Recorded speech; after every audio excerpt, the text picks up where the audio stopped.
Hello, everyone, and welcome to another horrific review. Steve and I are back as we continue our look at the horror franchise with Dracula Has Risen from the Grave, directed by Freddie Francis. After a Monsignor accidentally brings Count Dracula back from the dead while exercising his castle, the vampire preys on the holy man's beautiful niece and her friends. This movie was made on a budget of £175,000. No box office information, but here we are. This is one of the more memorable ones. It has to be said. It's like I said to you, it's probably the second Hammer film I watched when it used to be on BBC Two on Double Bill of Horror on a Saturday night. Yeah, it was always always TV, wasn't it? A Saturday night thing, and that's where I grew up with Hammer as well. Don't think I ever went to the cinema until I remember The Woman in Black. The staircase in the church, the metal staircase that went up to the blood. Of course, when you were like 10, 11 years old watching this, I know they shouldn't. Social services would be involved these days, but and you remember things like the staircase with the blood up above. You know, it's oh my god, blood. Yeah, no, it's one of the better ones, but I'll explain it. I did find it an awful lot of mistakes, and lots of questionable things in it as well. Why would they do that? What's happening there? And oh my god! And so yeah. The thing is, it starts off good. Like it's a solid plot to begin with. You know, the idea of it that they still live in the boy riding the bicycle. He crashes his bicycle into the church. Like those doors take a batter. He's supposed to be dumb, but on the way, he shouts to the guy. He shouts "morning" like that, but he's supposed to be dumb. Depends on the plot needs him to be. But I mean, the question is, did he become dumb after finding the girl in the bell? Did that shock him so much? But they didn't actually say that. I suppose the question is, who stuffs a body in the church bell unless you want it to be found? Why would Dracula go? I know, working on hard. And plus, doesn't he have a wee bit of an aversion to like holy ground and stuff? Yeah. He can't go in the church, can he? Was it not Renfield? Oh, forget. The Satanic Rites of Dracula. Yeah. Oh, what do you call him? The big lurch type character. Yeah. Because it's basically set. That scene is set when he's running about there before he, got trapped in the ice. Yeah. He was, and also on the bicycle, he was whistling, but there were a couple of things on there when he was whistling with his mouth closed. And when they were showing it, he was trying to catch his breath, I think, when he was cycling on like this, and he was still whistling. I tell you what, that bicycle looked dangerous. That thing looked as if it was a danger to man and beast. Those who ride it and those who were around it, it just looks lethal. But whether it was nicked or whatever, or disappeared, when the Monsignor appeared, the bike had gone. Even though he crashes, like he doesn't park it.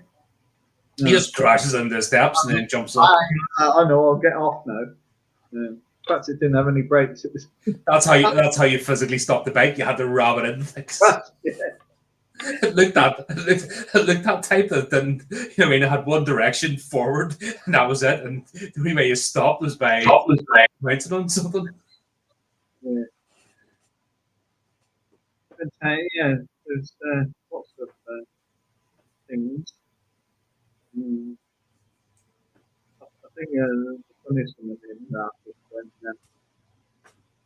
near the end, when he's in the pub hall and he asks if anyone could show him where the castle is.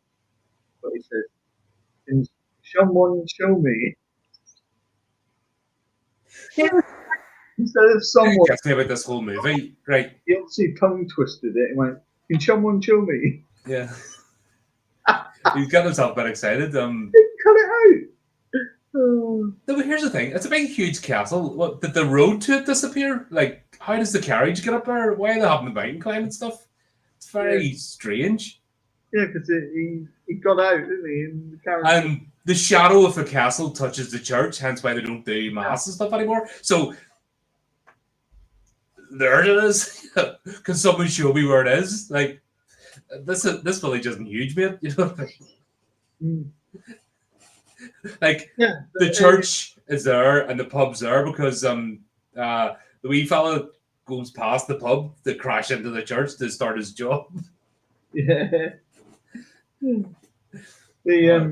When the Monsignor finds just a boy in the church, the boy takes him to the pub, you know, and when the Monsignor touches the priest's hand and says, "Why aren't you in mass?" Like, he's got a ring on his finger. In the next scene, when he's like going like that to him, the ring's gone. All his rings are gone. So, You would think that would kind of be important in the costume department. Yeah. Oh, films are just made. I was going to say, yeah, films are made so much better now and no mistakes, but I'd be lying. This one was a good story. I did like it. You know, it was a good Dracula story. But hey, up evening. Continuity. Well, it was Freddie Francis again. You know, he hasn't got big.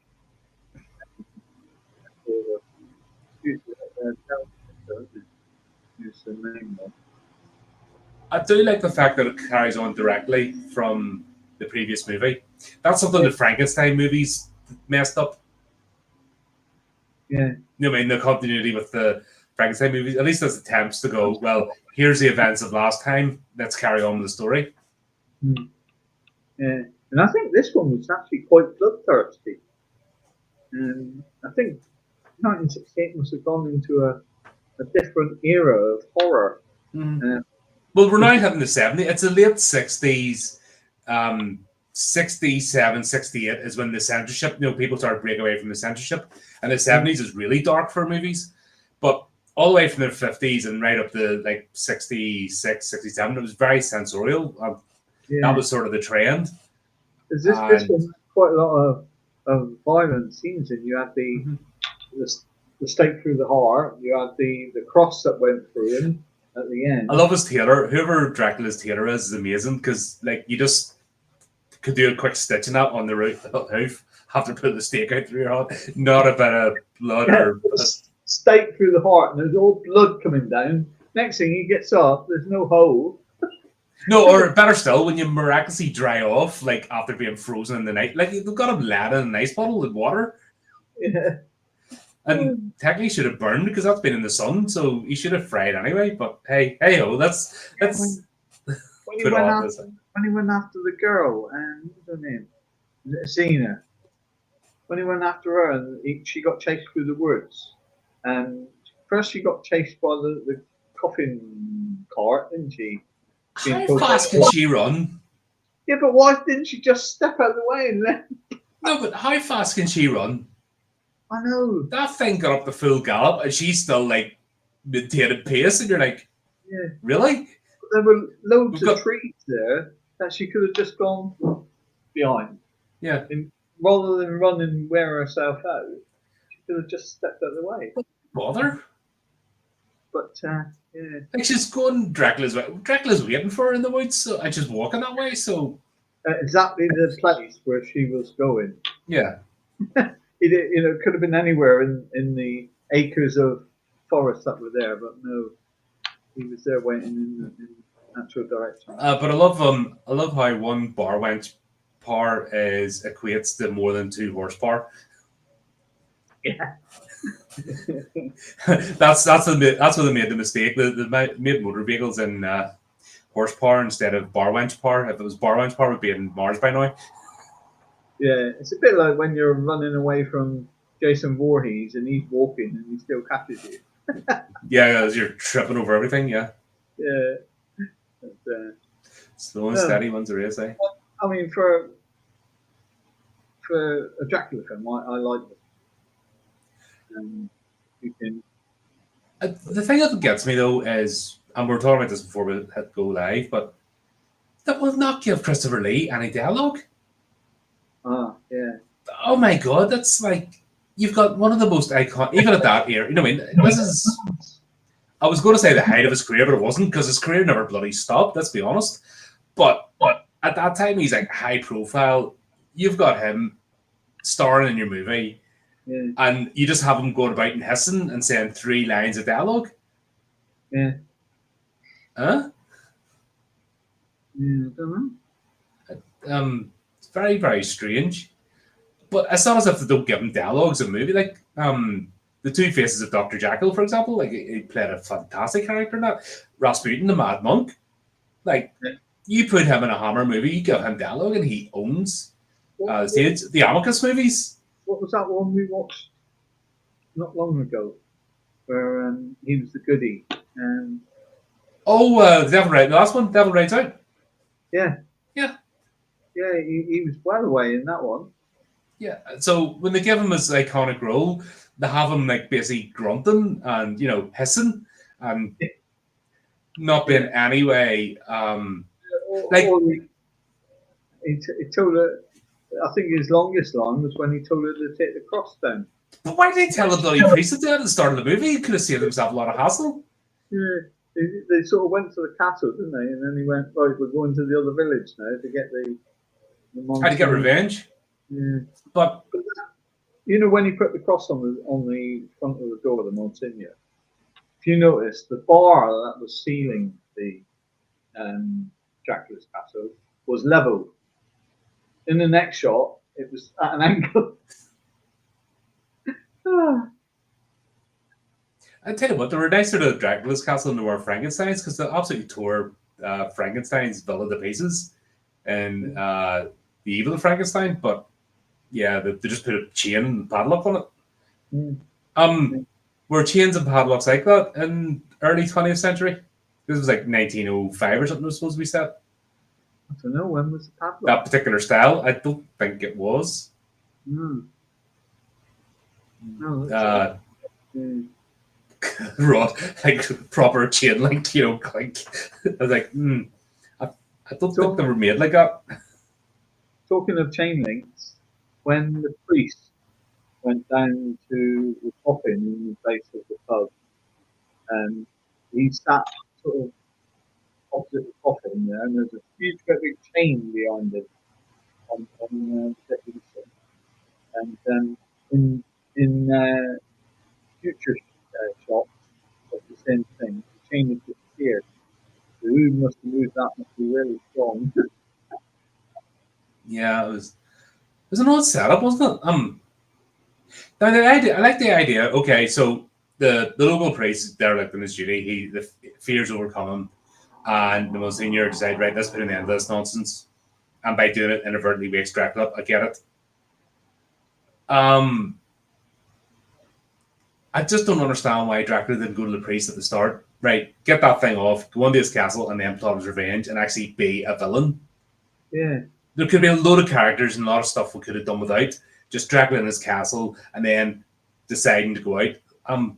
A scene that had me in stitches was like the priest is dragging the coffin, and then emptying the body out at the horse and carriage. Yeah. Instead of like, would you not empty the body out first and carry the empty coffin? Yeah. A lot of logic doesn't happen in this movie. You have to have a lot of forgiveness, I think, because there's a lot of silliness. When the Monsignor says he's going up to the castle and he takes the cross off the altar, doesn't he? Well, those things are known to be solid gold and like brass and stuff. He puts it around his neck, doesn't he, with a rope. And you could see that every so often the cross was going level. Oh, it was like going right over his back and all sorts. Like it was cardboard. You can tell that. Well, it would have killed him, wouldn't it? Also, Why does he have Dougie Lad doing it? Why is he doing it? Yeah, why didn't he get? Is there not like a hierarchy here? I outrank you. You're carrying the bloody thing. Let's go. And And once again, the road disappears, so you have to like climb up mountains. yeah. So how And- does the horse and carriage go back and forth? And you got to climb up rocks. That's a bit odd.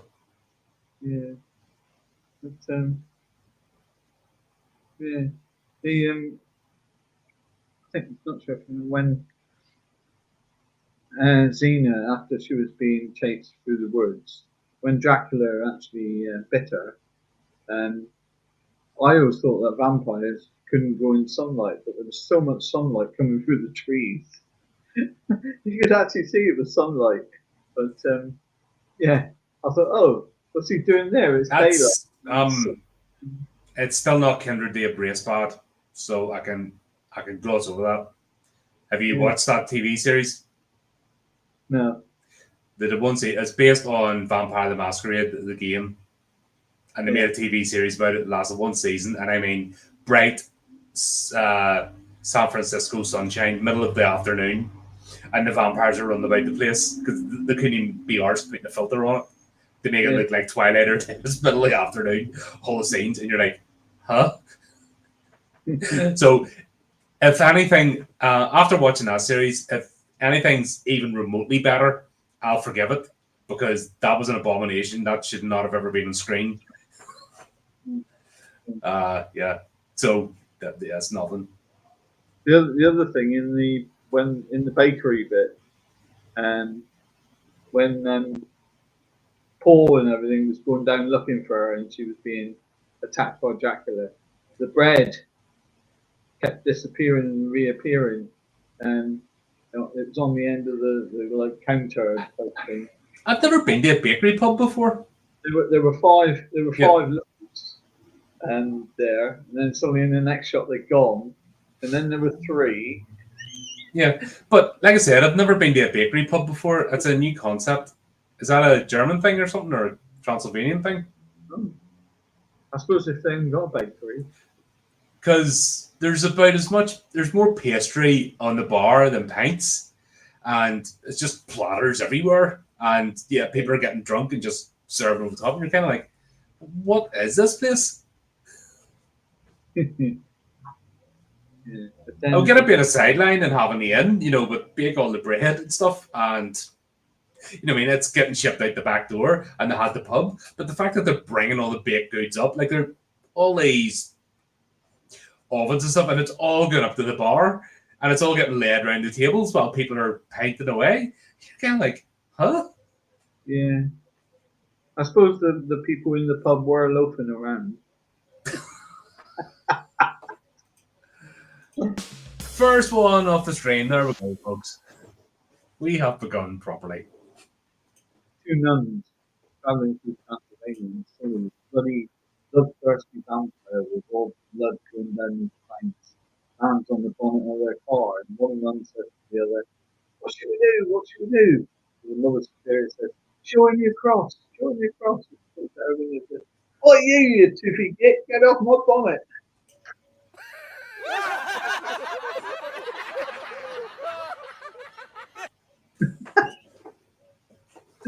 I'm sorry, folks, they don't get any better. Yeah. Did you notice in this film, not one of them changed their clothes during that? No. They all wore the same clothes. Paul had the same shirt on, and I was there thinking, this was a time when they never had deodorant. It must have been a really stinky pub. Oh, God, yeah. Oh, God. But yeah, they all wore the same clothes right throughout the film. Wardrobe department must have been terrible that time. God, yeah, even Xena, she's wearing like the same gear the whole time. And no, Mary changed. Maria, sorry.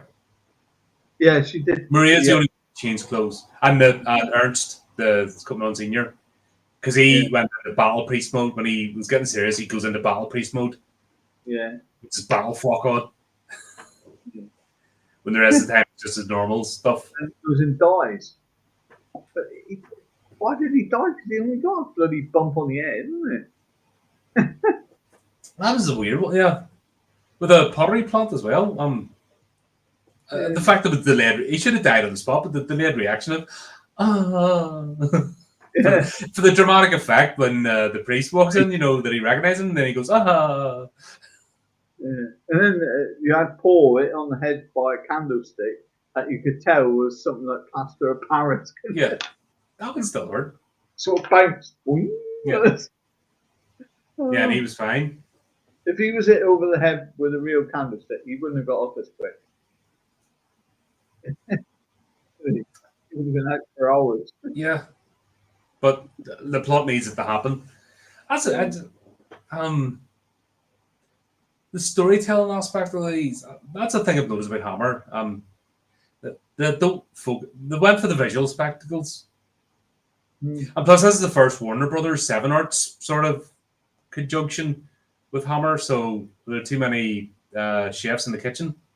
Yeah, you probably had a team of producers going, do this. Yeah, that was really popular. Do this. Yeah, and then the actual storyline gets just shifted around. Yeah. Some things never change. Thank God for that Factor 50 sunscreen. Please. Yeah, because that's what I mean. He's sitting in his in the ice in the full sun as well. Like he should have fried 10 times over. Yeah. And like I said, he's going around just daylight. Why not? Yeah. Yeah. The other thing that was quite funny was when Dracula was racing back to the castle, he was in the coffin cart thing, racing, going really fast, being pulled by the horse.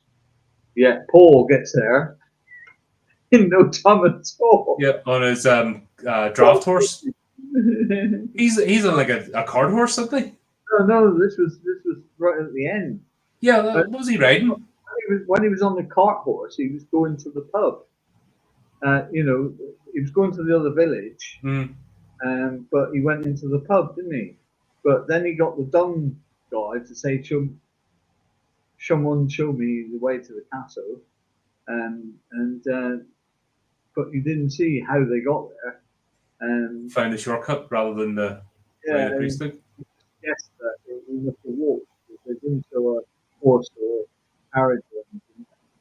Was it like Mario Brothers went down one of the tunnels, went pew pew pew pew pew, come up the end? Yeah, disappeared at the castle, and he got up the top before Dracula did. But here's another thing as well. Actually, driving the carriage, the priest is driving Dracula. Dracula is in the coffin, and Maria is in the back going over the coffin, right?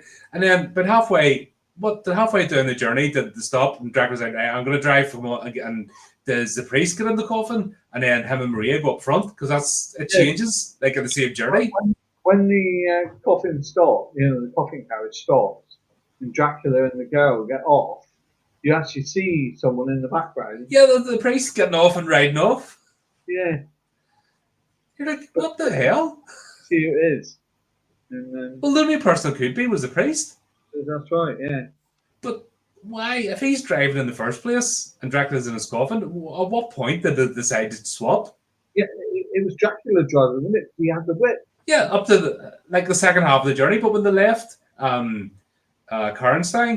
it was the priest and Dracula's in the coffin and Maria's all falling over the viewed in the back, and he's driving, and then for some reason they decided to change for absolutely why we don't know. Was he not going fast enough? And he's like, nah, I'm going to drive. Cliffy clock. Yeah, he thought he was like, there's 4 wheels on my wagon for a day trip. The speed limit is 10 miles per horse. Yeah. That's why Zeta was able to get away from him.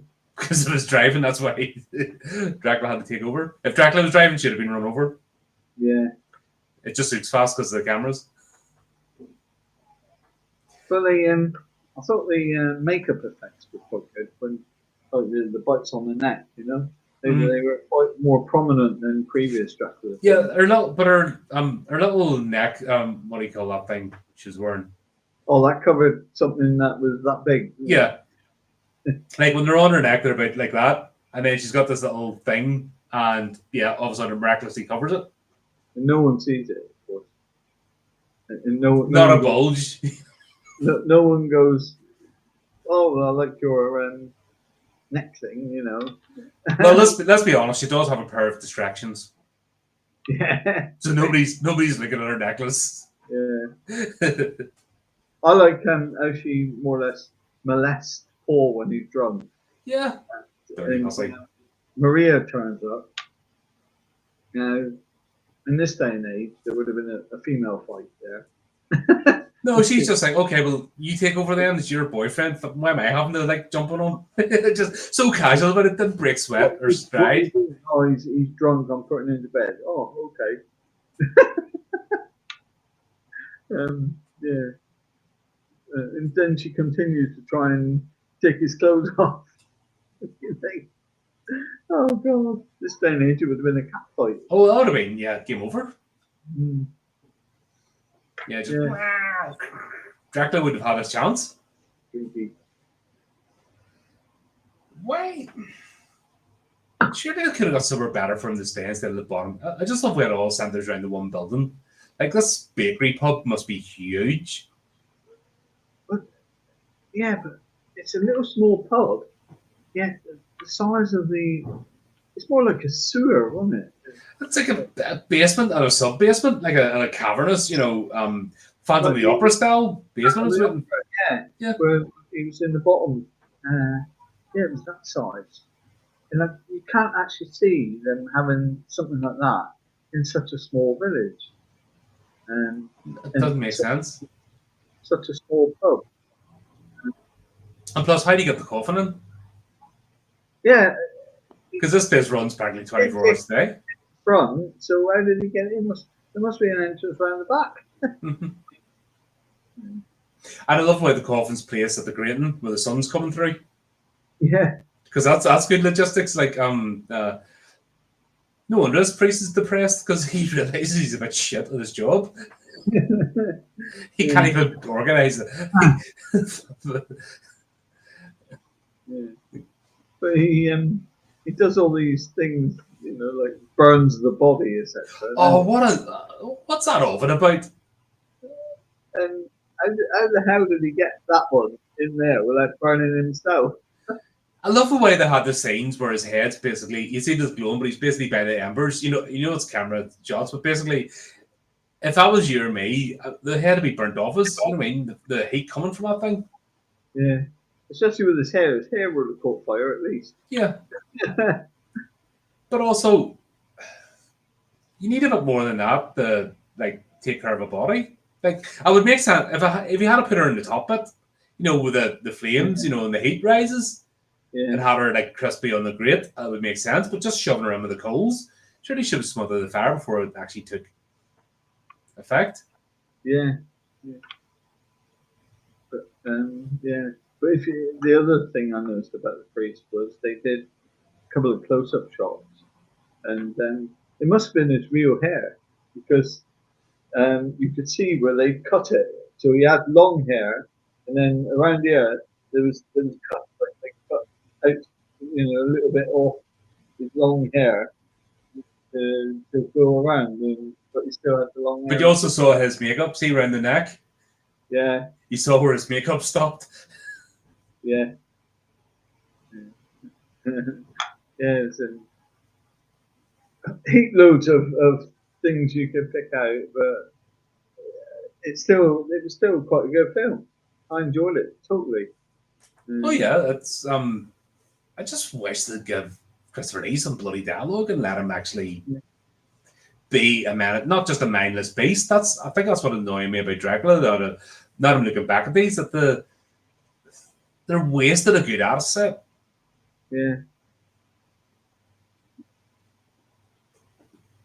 Especially the most dialogue he has was the original Dracula, the 1958 one. Yeah.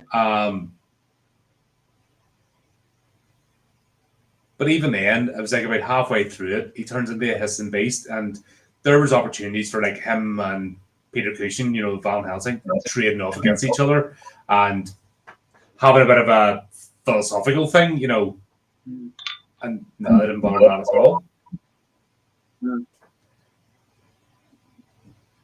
Yeah, so I think we've gone through all my mistakes.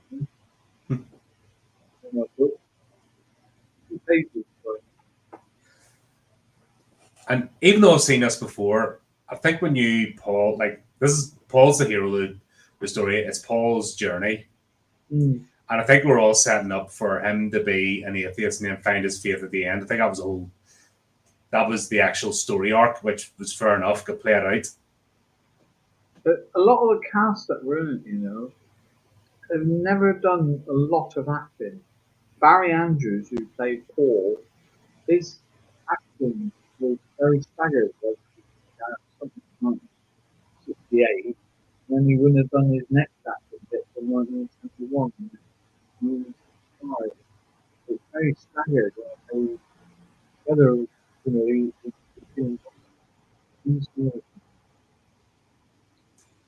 and of course, we'll have Michael Ripper as Max, just stealing the show. Like he's like got his own plot line. That movie that could have been like a sitcom. See the bakery pub? That could have been a sitcom with Max as the head of the bakery pub. Yeah. And that would have been that. You could have got a few seasons out of that. Yeah, but Michael Ripper has actually done more acting than Barry Andrews and that Ewan Hooper, priest. He hasn't done an awful lot. His was staggered. That showed in his. He's the weakest performance in this, to be honest. Norman Bacon, who was the altar boy, the dumb altar boy. Mm-hmm.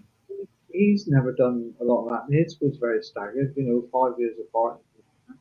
And but then you've got the likes of Rupert Davis, who played the Monsignor, and he had a very good career and being in everything from a lot of the 60s crime things like Danger Man and stuff like that, and a couple of films, and he had quite a distinguished career. He was always in something, but yeah, it's surprising how the others just didn't. Very, staggered. They'd act 1 year and then have a couple of years off and then find something. So, don't know who their agent was. What I don't get as well is there's an opportunity here as well, like for Christopher Lee and Busy Dracula and the Monsignor to face off. A line like "You defiled my house, now I defile yours," especially when he turned over Maria.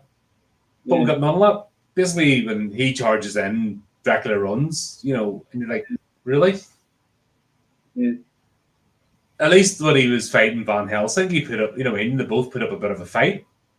Yeah.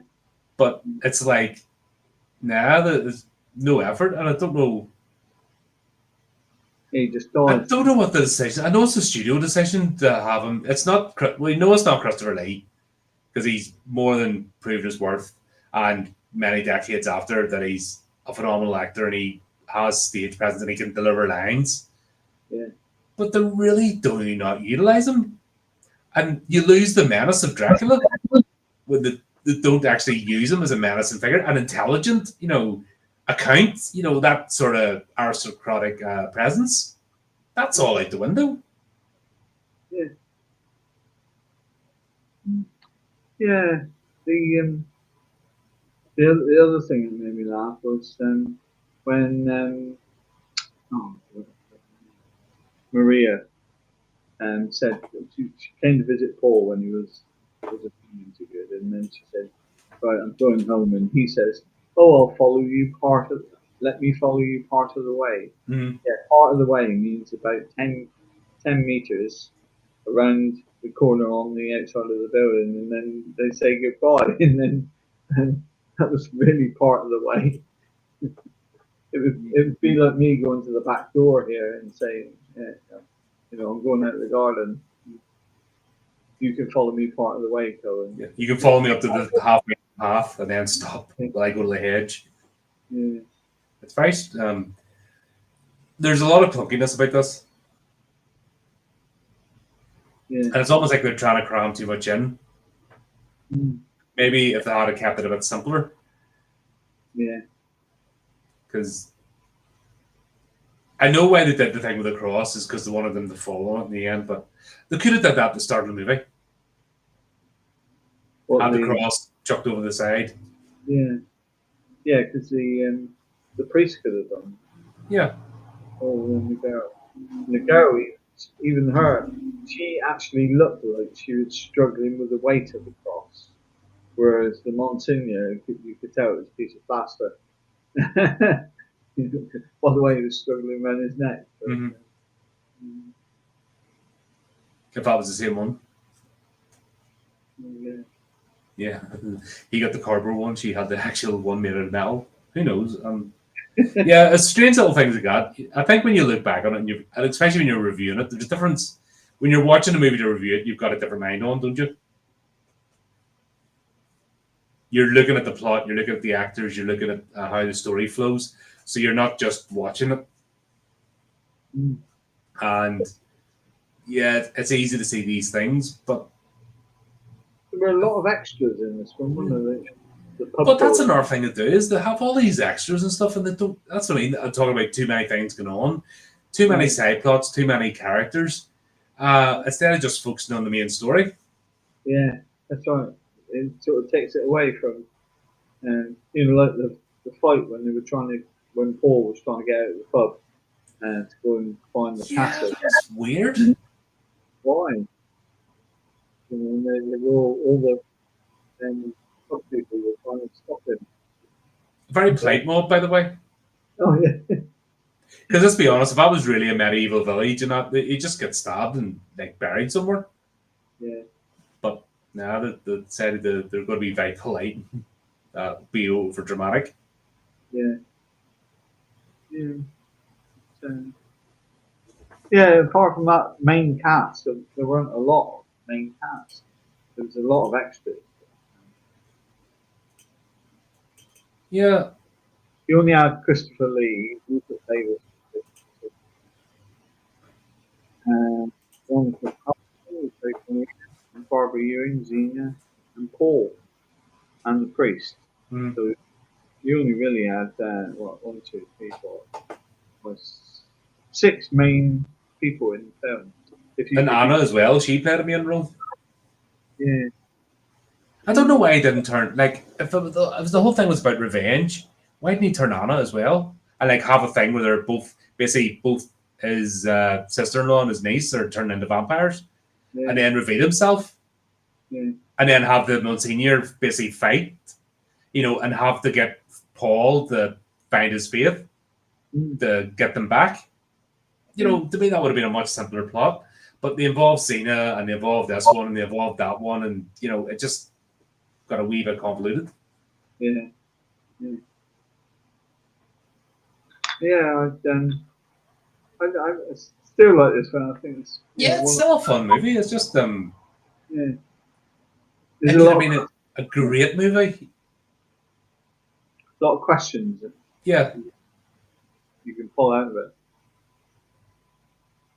It's just interesting. These are the ones that were iconic. These are the ones we sort of grew up with. They're always in the zeitgeist, and it's just looking back. That's one thing we're not looking back as rose-tinted glasses. At these movies, we're looking at them for what they were: good parts and bad. And I think it's frustrating that the bad parts are things that the studio does plot-wise and with the characters, nothing to do with special effects. We haven't talked about special effects in a bad way. The location shots are beautiful. This is the classic Hammer, which I grew up and loved. I love the scenery. I love the lakeside pathways. I love the architecture that they use. To me, that's Hammer horror. The way that they use the locations, it's great. The acting itself wasn't terrible. The actual delivery of the lines. Black Park Country Park in Slough. Mm-hmm. That was. And so that country scene where she was chased through the woods was not far away, it's Slough. And then the other bit, Pinewood Studios in. I live close enough to say I'm close to Slough, but I'm not rich enough to actually live there. I can smell the wealth, like Slough. Oh, there. It's It is really la-di-da down that way. There's a place in Cardiff known to be quite rough called Splot. Mm. And then one of the councillors who we used to know, who used to live in Splot, but he used to call it Slow. I live in Slow. Oh, is that like Mrs. Buckets and? Yeah. Nah. Splot. You know Splot? Oh, Flea knows Splot. Do you know the Magic Roundabout, Flea? Roundabout there with all the huge things, and it's like a metal, and it's made out of road signs, and it's been there for years. I'm not sure if it still is, but yeah, it's all road signs. Do you know the Magic Roundabout, Flea? I don't. That's we're going maybe a bit of a delay. Oh, everyone does. He doesn't.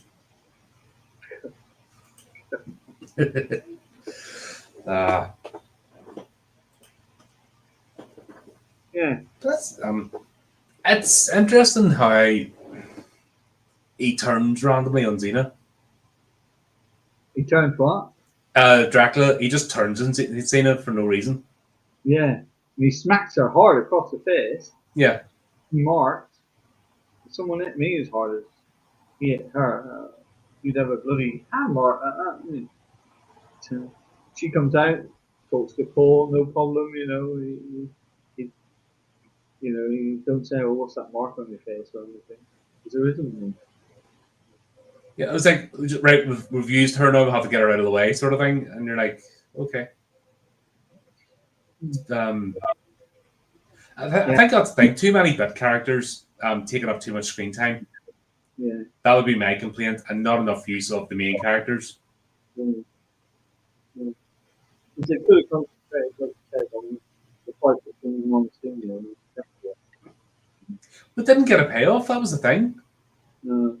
If we had a payoff, the fact that Paul went to do it and then the priest redeemed himself, praying in the echoey bit and stuff, was a bit. It was all right, but I wanted to see the Monsignor. He was the hero. Yeah. And he didn't really do a proper noble sacrifice. He just sort of clogged out on the sofa. He got hit, didn't he, by a piece of wood and then died. If he had have dived off the balcony with Dracula, yeah, that sort of thing, that would have made sense. Give him his moment, and then obviously still carry on with the plot that Dracula won't die.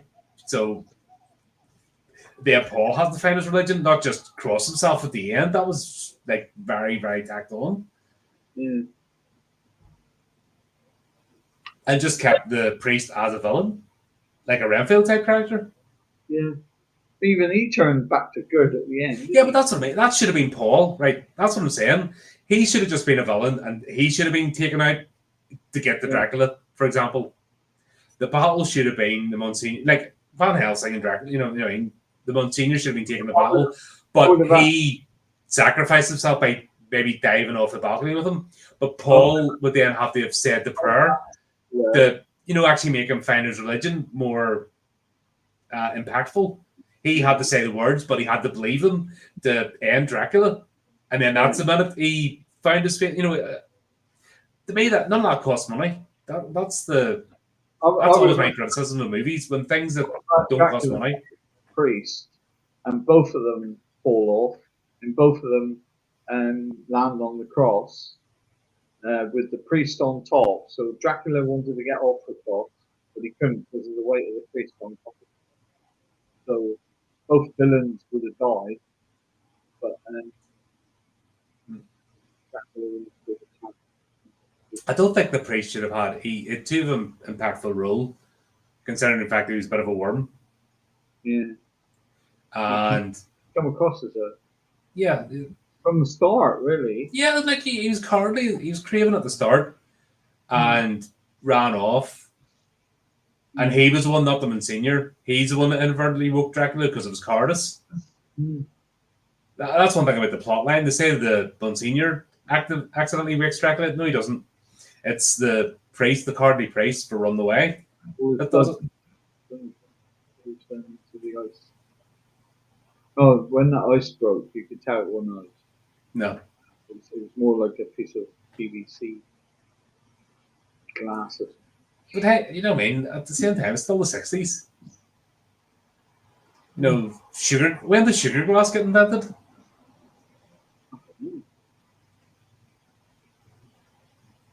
It wasn't early in the 60s. I don't think that was like a later. Yeah. When was sugar glass invented?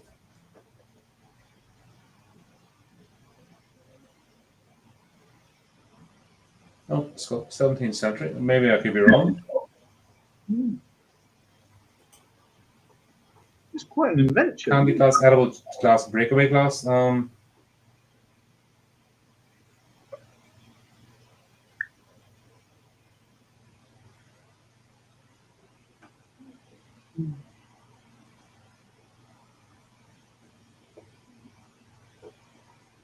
I might think about the same stuff.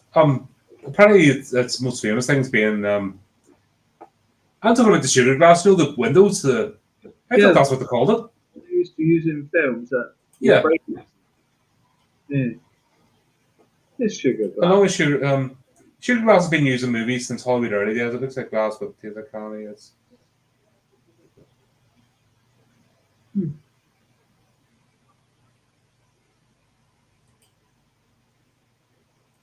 All right, so sorry, my mistake. It's been around, so yeah, that must have been sugar glass used for the window. Then did he jump through? Yeah. Oh, you mean the window that they they smashed, and then in the next shot it wasn't smashed, and then in the next shot it was. Yeah, but that's basically the theme. Yeah. Yeah, that's how it's been used. Yeah, that was my mistake. I thought it was a recent thing of like action movies, but no, it's been around donkey's years, so that was my mistake. I was reading that's what they use for the meth in Breaking Bad. This dyed it blue. Yeah. I want to make some now. I didn't realize how easy it was to make. I want to make some. Just. Yeah, I'll have it at the start. I'll jump through a window when I come on the stream. I do. I want to make a thing of sugar glass and run through it just for shits and giggles. That lad who annoyed you, you pretend he's pushed you through the glass. Oh, you mean like Fight Club? Yeah. Tyler Durden? Yeah. My those guys I was talking about them that fucking I put all of my rage into my short story. That's just me having an event. Peggy. Yeah. Because it was just the wee bastards are sitting in my head, honestly. They're just annoying me. They're just a waste of life. Oh, a lot of them are, aren't they? Yeah. Thinking of sugar glass, have you heard of sugar soap? Yes. That's for priming when you're about to paint. Yeah, that's right. It cleans off all the grease and everything. Yeah. It's quite good stuff.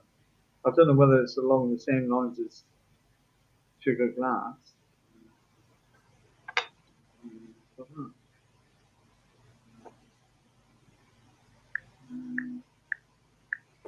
But it's surprising to use sugar for them. It must have a sell by it then, because you're dissolving sugar. This is a wee bit of a tangent we're going on, folks. But if you've been on this podcast before, it's kind of our thing. In case you haven't realised. Sort of, we get a little niggly bit, and then we just go off on that direction until we realise we'll have to go back and talk about the movie. We should get sponsored from the manufacturers of sugar glass and sugar soap. Yeah? Right? Could we say? I could not do that. And now a word from our sponsors. Blah, blah, blah, blah, blah, blah. I hate those. Have you seen them now? A lot of podcasts, and they have this like intro bit, and whoever it is, gonna go, "Hi, I use these supplements." Blah, blah, blah, blah, blah, blah, blah. Now back to this episode, and they're just like, "No, that's the worst of shit TV." That's why people stopped watching TV. Is because of those shitty ads and product placements. I'm just going to get a coffee. I get my coffee from Starbucks. Yeah. No. Oh. No. I hate marketing. Honestly, I hate marketing language. I hate anything to do it, and the fact I have to do it for this kills me.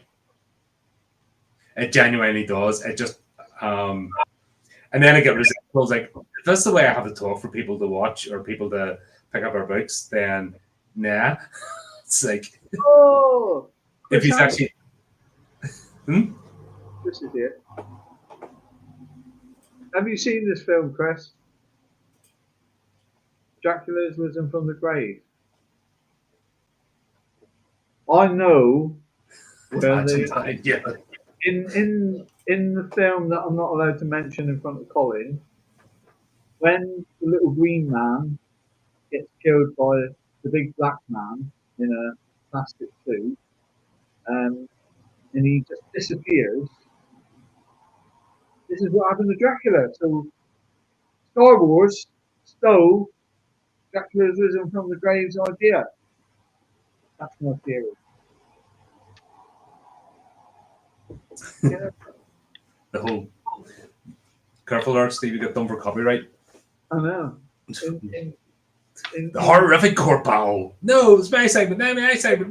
No, I tell the bad shitty jokes. No, I do. As the whole team just dissolves into chaos. I have not seen this one. No, it sounds good. It is good. How have you not seen? Oh my God, Chris! How have you not seen any? How have you not seen that? This one, anyone, even if you're not a horror fan or a Hammer fan, will have seen this movie. Like Steven's Central Theory. Yeah, that's a good theory, that is. Ponderings, conundrums, or something. Well, yeah, we'll have to. Obi-Wan Kenobi, in it, he gets struck down because he says. Yeah, but how did he survive in the ice? More powerful than you ever will. Yeah. Well, we've still got a sequel, isn't it? The next Dracula one, 2000 AD, isn't it? Taste the Blood, isn't it? Taste the Blood of Dracula is the one after. Oh, right, okay. The next Dracula one. Yeah. And where's the? Have we done the Satanic? We've done the Satanic. We've done the Satanic Rise of Dracula. That was the one before this. That's the one where he ends up in the ice. Yeah.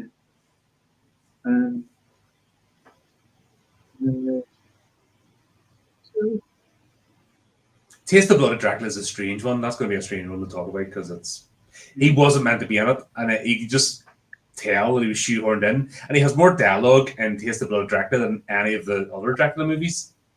Yeah. And you're just like, why?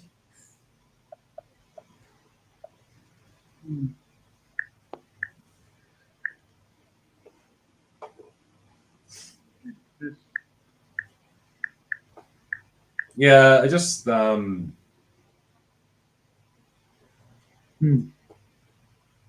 you had Prince of Dark. You had Dracula, Prince of Darkness, Dracula Has Risen from the Grave, Taste the Blood of Dracula, Scars of Dracula, Dracula AD 1972, and the Satanic Rites of Dracula.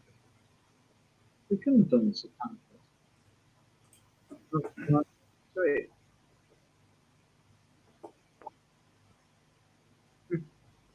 I could have sworn about that.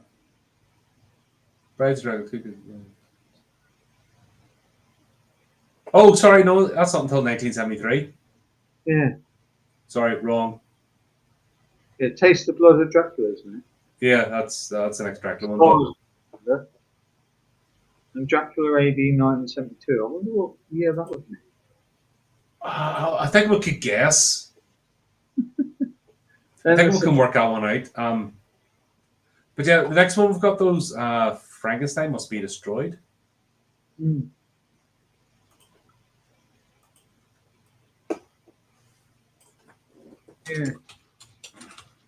Don't know. I've lost the list. I'll just go by what you say now. Here's the thing. Yeah. How many times is Peter Cushing's Frankenstein going to burn to death and come back? Yeah, but then you could say the same about Michael Myers and Jason Voorhees. Bloody Final Destination's getting that bad, isn't it? Talking number 7 on that now.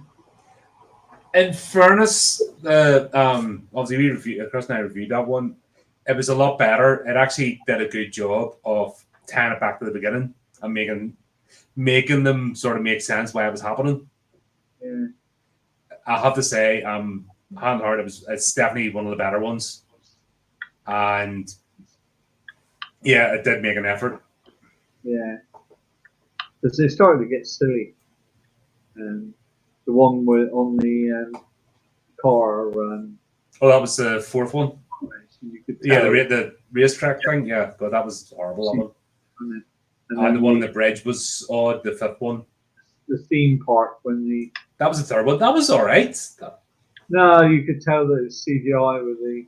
Oh well, it's really bad CGI. It's a CGI fest. Let's be honest. It's 2000s, early 2000s CGI. You're not good CGI and it's bad CGI. A lot of the Final Destination ones were bad CGI. Yeah, but I think they almost lent into it. You know, instead of the carriage falling off and flying down at a sensible speed, it would go woof! And yeah, it's just not my cup of tea. Number 1 was original. I thought number 1 was good. Yeah, it was a good idea. Yeah. But it's Hollywood. One good idea leads to 10 shitty sequels. Yeah. But Hammer do this as well, let's be honest. They're just as guilty. Yeah.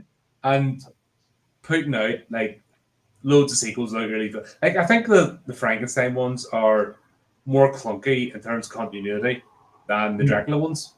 Yeah. And once again, this is no disrespect to Peter Cushing in his role, or it's not a Peter Cushing versus Christopher Lee thing. It's 100% the studios have hobbled Hammer over the years with their interference and the way they just ham-fist the plots. Because at the end of the day, the director's job is just to take the vision and make it on screen. Oh yeah, but he gets prompted by the producers.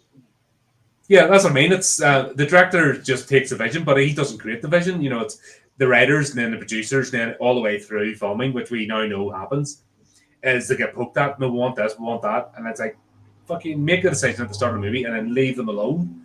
It's, but it's never changed. It's never going to change. It just seems to be that world, which I can be annoyed with. That'll drive me up the wall. Yeah, no.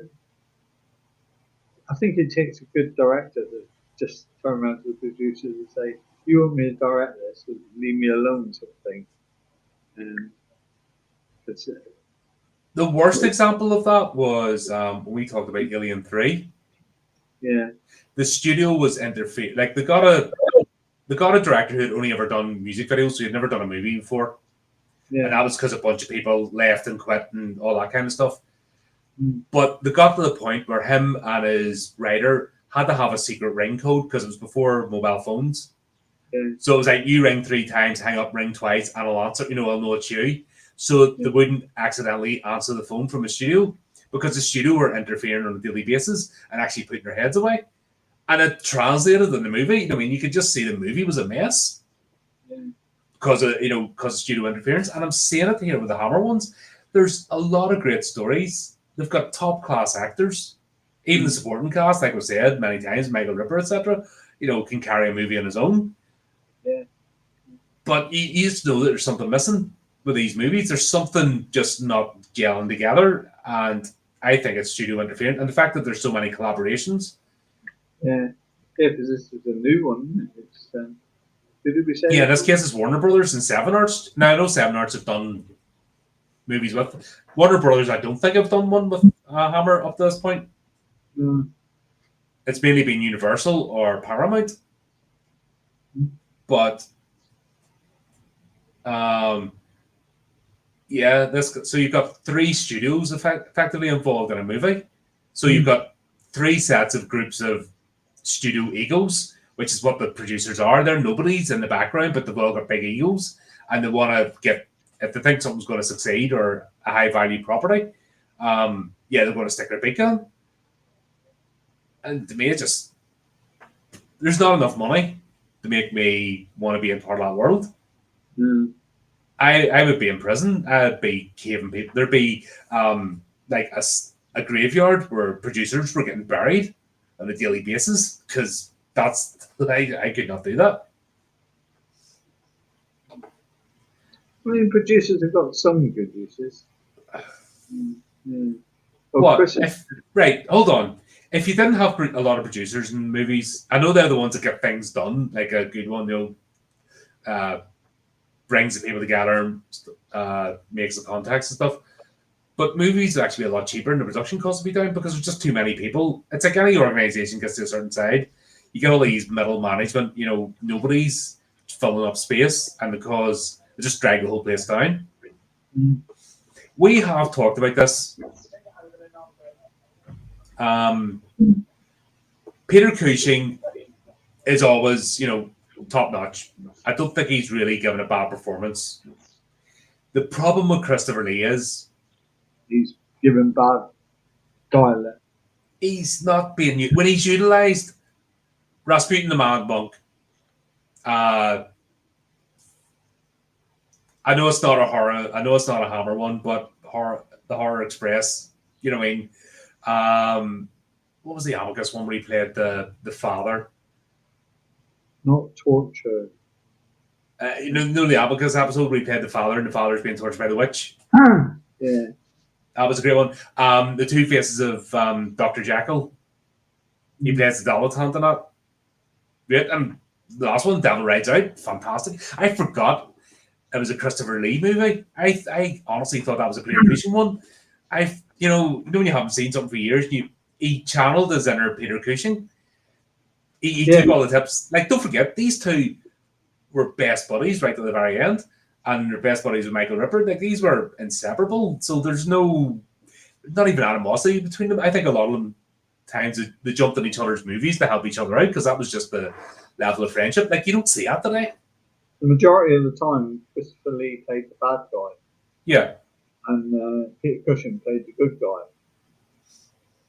If you look at Peter Cushing's role in From Beyond the Grave, when he was the antique shop owner, he was a bad one, but he was. But was he though? Was he? Oh yeah. He was. Don't forget, you had to break the rules. Yeah. And then you got the penance sort of thing. You know what I mean? You had to pay the penance. So was he really an evil character or a dispenser of justice in that? He plays evil characters in a different way. Whereas Christopher Lee is quite forceful in his but that's his presence. He's a big domineering, towering fella. Where when you see those two together, like even at old age, like Peter Cushing was tiny. Yeah. Oh, Christopher Lee's huge, isn't he? Yeah, he was always like even in his flipping 70s and 80s. Like sure when he played Saruman, my God, there was nobody else could have played that role. Yeah. And then Christopher Lee was a bit pissed off because he wanted to play Gandalf. That was his dream role. And Peter Jackson wouldn't let him because he's like, if you play Gandalf, I have nobody to play Saruman because that's you. Yeah. And I'm stuffed. That's what I mean. That was basically the conversation. If you play Gandalf, I know no doubt you could do it, but I'm nobody because there's nobody in my mind apart to play Saruman apart from you. That was Peter Jackson, so very straightforward about that. And then the sheep Gandalf. Then on one of the places I take Arya for a walk, it's a mud path, and there's always lots of kids there, and there's one in particular that protects the rest of the flock. Mm. And if he's on this path, you're not getting past. It's like he stood there going, "Thou shalt not pass." You just can't get past him. You've got to walk up the other way because he does. He runs at you and headbutts you. And he went for Oreo last time, and then he went for me, and Oreo jumped in, and then we had to go the other way. What's talking Gandalf? Thou shalt not pass. Yeah, Christopher Lee is grand, and I think it's scared the horrors. What was it? I hadn't seen Christopher Lee in a movie for years, and I went to the cinema to see Sleepy Hollow. Mm. And he's only in one scene. He played the judge. Mm. That was Johnny Depp, Christopher Walken, and who played? I can't remember the female one. He never runs, you know. Christopher Walken. You can have that one.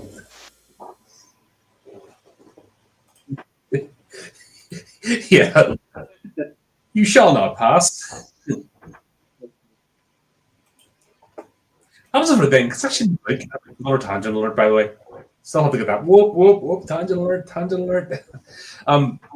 In the book, it was more of a conversation than screaming and shouting. I haven't read the book. I'm not a great Lord of the Rings fan.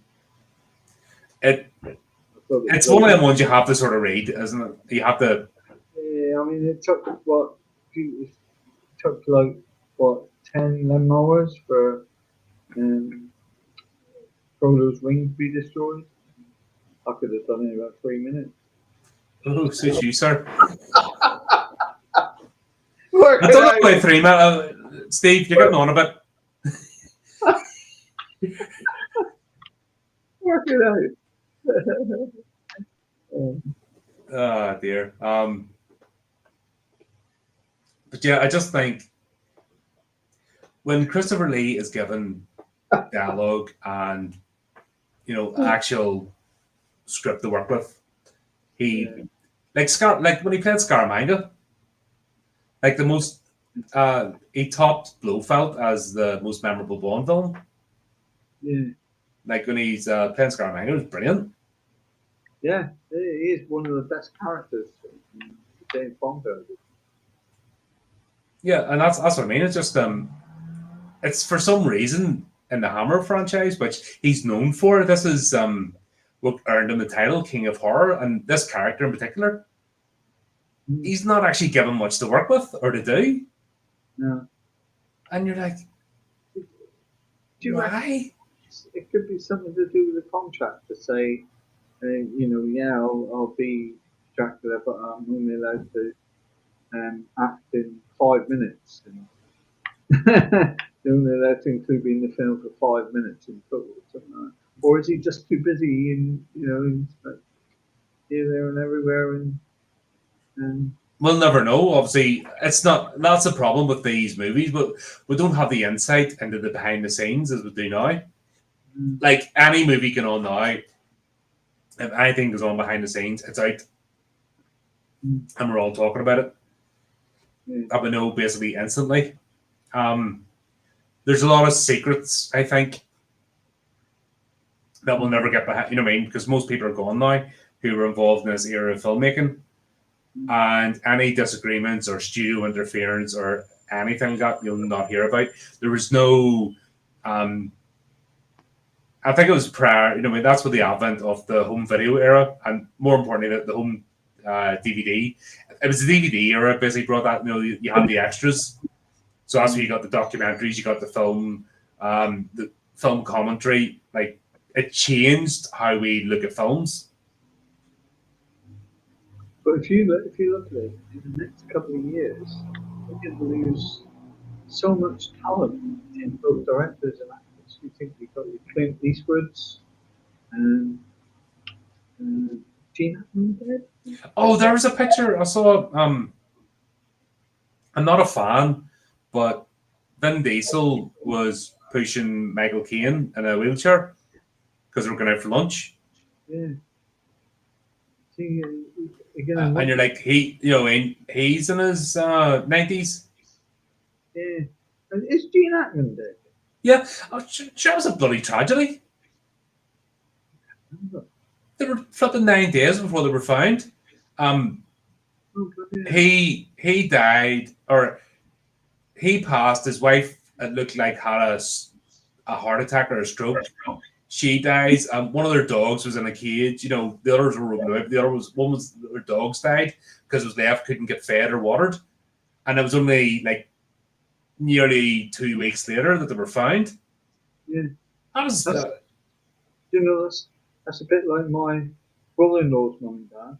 My brother-in-law Mike, and father died of a heart, and mother sat beside him and died as well. Yeah, the shock of it, Yeah. And he lost both his parents in the same day. Mm-hmm. There's a YouTuber I follow occasionally because fellow Belfast man called Trevor Colt, and his father passed out recently, and because his father passed, his mother instantly had a heart attack. These people have been married for 58 years or something, so Danica just instantly brought her on a heart attack, and then I don't think she's going to be the same again. What time she's got left, and that's how it affects people. It's terrible. But if people are, like lifelong partners or what, I don't know how long Gene Hackman and his wife were together, but it was the shock of him dying caused her to have the heart attack, which just as serious a tragic circumstances. Yeah, strange how the way. Yeah, it's a funny old world. It's interesting how we react to things and interact with each other and form bonds and all that kind of stuff. It's what makes us an interesting creature. But this Dracula film is probably one of my favourites. I mean, I've called out in the States, but that's me. And anyone's, else probably wouldn't have noted a lot of the States. No, as I say, when you're reviewing something, you look at it with a different lens. And I thought the ending was A, quite bloodthirsty, but B, it was different from all the other endings of Dracula, including the ones not starring Christopher Lee. Yeah.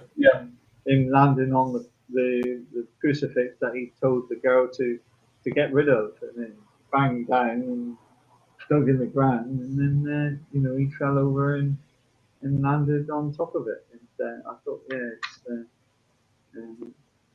quite different to have an ending.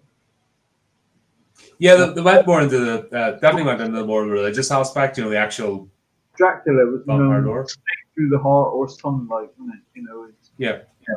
And this was a different outlook of a stake to the heart.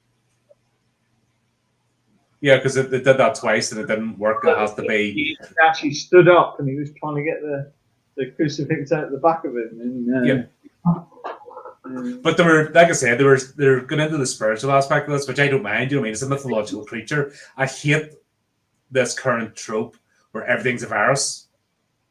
And they've done it to vampires, werewolves, zombies. They've done it to everything. I know zombies are technically a virus, but if you go back to White Zombie, for example, they weren't. It's voodoo magic that creates zombies. So the rational mind would could kind of ruin horror if it's not held in check. If we lose the supernatural aspect, we'll lose the wonder. We'll lose the idea of these things exist and it's beyond metaphysical. You have to keep that spark of your imagination, because if there's no magic in the world, we're in for a very miserable time. Which there's not in movies these days. Oh God, sure, look at the movies today are so bland and sanitized, it's hard to enjoy them. Yeah. And they're paint by numbers from corporate. Like it feels more like a corporate training video now of a movie than an actual enjoyable experience. I know the old one slips through, but very, very rare now. It's tiring watching new stuff. You probably noticed the channel. I'm not doing that much in the way of new releases or keeping up to date. No, you've done Megan, didn't you? Yeah, it was because stream got cancelled and had a sort of wee bit of a spot, like maybe 4 or 5 days without a stream. So I thought I'd just pop on and do one, and it meant to have a look at it anyway. Yeah. So I just did it because I didn't want to do anything heavy because I'm covering a lot of like really deep, thoughtful like series and stuff, and I'm like having to twist my brain. I just wanted something dumb, but I didn't realize how dumb that movie was or was going to be. But it wasn't pleasurable. I didn't enjoy watching it. It was just, it felt like a job. Yeah. I like supernatural origin of it. It's most reality. Yeah, but not just, you go back, I don't think it's Robert Eggers is he started work on Werewolf. Yeah. I think he's going back. I think it's going to be similar to Nosferatu. But it's going back to the supernatural elements and bringing that sort of Gothic style. Yeah, we need that. We need the magic, and a lot of it has been taken out of monsters. It's very rare now we get a good monster flick. There was one I really thought I was going to enjoy, The Gorge. I really thought it was going to. It looked like a good premise. And oh my god, it was just an absolute mess. And even when I'm reviewing it, I'm trying to, when you're trying to enjoy something because you were looking forward to it, and then the more you start talking about the movie, you realize that you just didn't like it. It was just didn't make any sense. And once again, there was no magical monster. It was an experiment. Yeah. Ugh. Ugh. It's a monkey banana. Okay. All bananas are manky. They're pure evil. I hate bananas. I barf even anything banana flavored. The smell of it, I'm chucking rings. Even Oreo eats bananas. Yeah. This is how many bananas we buy a week. Oh my god.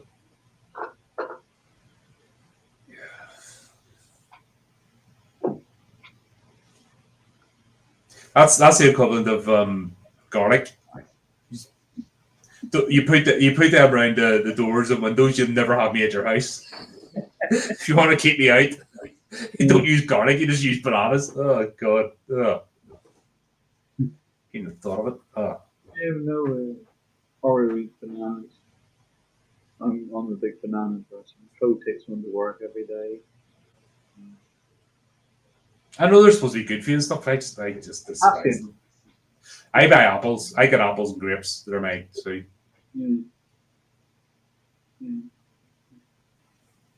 It's got a fruit.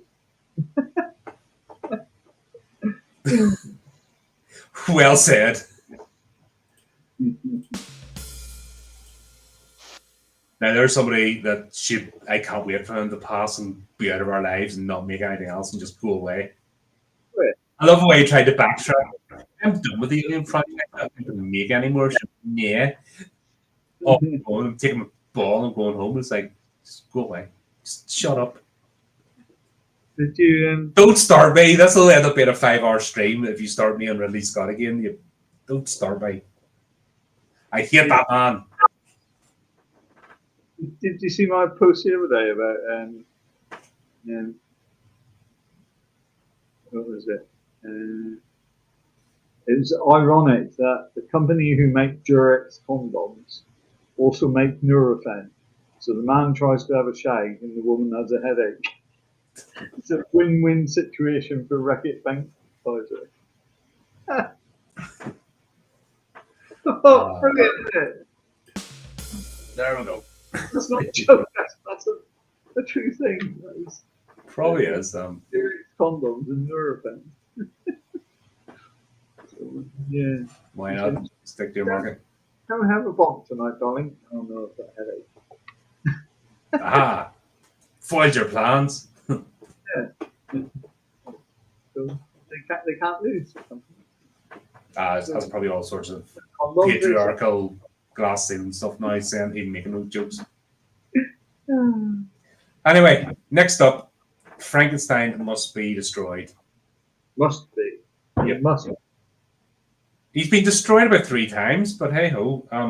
Baron Frankenstein, with the aid of a young doctor and his fiancée, kidnaps the mentally sick Dr. Brandt in order to perform the first brain transplant operation. All these things are just. We got the wrong opinion of people. Dracula, you take Dracula, and the villagers already said if you leave him alone, he'll leave you alone. And all he needs, really, is a hug. Frankenstein's monster, all he needs, a bit like a rescue dog, is a hug. Yeah, but that's one thing I'll say about the Hammer movies. It's not about the monster. Adolf Hitler, all he needed was a hug. Because his parents. Or somebody like his paintings. No, yeah, because his parents were very, cruel to him. So they gave him that stupid haircut. I mean, That would make anybody angry. yeah, exactly. I'd rather be bald than have a haircut like that. But he chose that mustache. Yeah, So he made those life choices. yeah. So perhaps it was the same thing. That. I mean, if you're choosing that that for your face, I think Charlie Chaplin did it out of. Do you know Charlie Chaplin was a fantastic composer, brilliant musician. I wouldn't do it. I remember seeing a documentary years ago how they actually made the silent era movies. Yeah. And God, those people, they sweated blood and tears. Like they put their lives, like they put themselves at risk. Yeah, but Charlie Chaplin and Harold Lloyd was another one. He used to do all his own stunts. Oh, he's the one you do. You know, the jumping through the. He's the one, isn't it, with the washerwoman in the basket, and he jumps through her skirt. Yeah, and it's into like a wee box. One where he's hanging off a clock on the. Yes, clock yes, and that's actually So, but Charlie Chaplin, a lot of the films that he starred in, if you look at the things he's done music for, there's one, I think it's called The Kid. I mean, there's a scene in there called Soprano. And fantastic musician. He also, I believe, wrote the song Smile.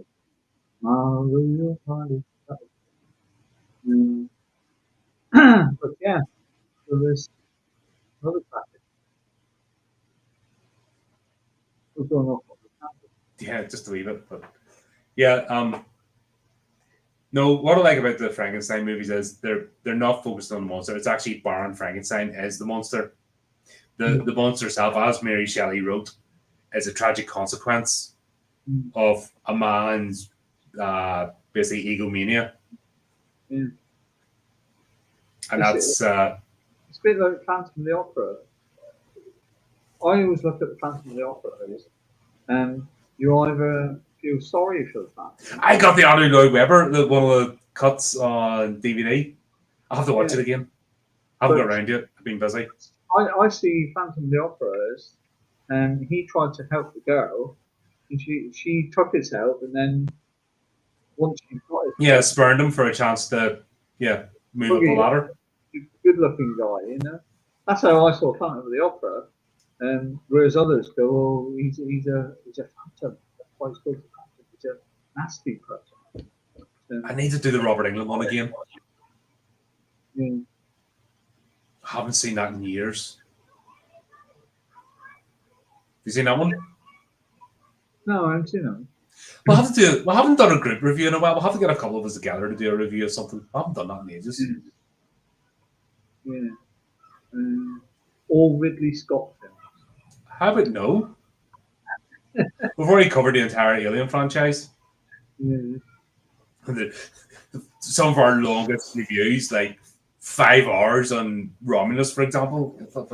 Yeah, those streams are ridiculous. They're flipping minimum 2 hours to talk about each movie. No, we'll have to get a wee they can do some of these random ones and pull them out. But yeah, we're going to be back in 2 weeks with some more Peter Cushing goodness with Frankenstein Must Be Destroyed. So there you go. Thanks as always, Steve. Great to have you on board. And thanks for everyone for turning up. And until next time, keep updated with the channel, do the technical things, and remember, keep it creepy, keep it horrific.